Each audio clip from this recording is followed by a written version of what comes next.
তা আমরা পারমিশন দিয়েছি রোগীর ক্ষেত্রে যে রোগীর কষ্ট না হয় আমরা সিজার করে ফেলাম, সমস্যা নেই। কিন্তু ম্যাডাম বলছে আমরা দেখি, দেখার পরে 2 দিন দেখার পরে তার চেষ্টায় অনেক সফলতার কারণে আমরা ওই বাচ্চা নর্মালি ডেলিভারি হয়। আসসালামু আলাইকুম, আমার নাম হরজত আলী, আমি চরকা শ্রীনগর থেকে আসছি। রোগী আমার স্ত্রী হয়। যে আমার বউয়ের প্রথম ব্যথা ছিল, বাচ্চা 8 মাস বয়স ছিল। এখানে পরিপূর্ণ বয়স না হওয়ার কারণে এখানে কিছু জটিলতার সমস্যা ছিল। বাচ্চা ব্যথার কারণে আমার বউয়ের ইসাজান মেডিকেল নিয়ে আসি। আনার পরে 2 দিন রাখার পরে যে এখানে চেষ্টা করছে, ওষুধপত্র দিয়েছে, স্যালাইন ভরছি, আমরা রক্ত ভরছি।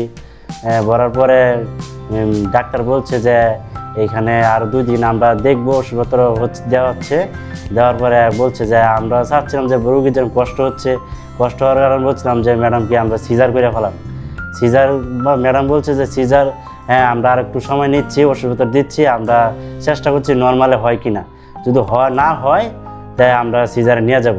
তা আমরা পারমিশন দিয়েছি রোগীর ক্ষেত্রে যে রোগীর কষ্ট না হয় আমরা সিজার করে ফেলাম, সমস্যা নেই। কিন্তু ম্যাডাম বলছে আমরা দেখি, দেখার পরে 2 দিন দেখার পরে তার চেষ্টায় অনেক সফলতার কারণে আমরা ওই বাচ্চা নর্মালি ডেলিভারি হয়। ওই সমস্যার কারণে আমার ঢাকা, কিশোরগঞ্জ, ময়মনসিংহ যেতে হতো, কিন্তু যাওয়া লাগে নাই।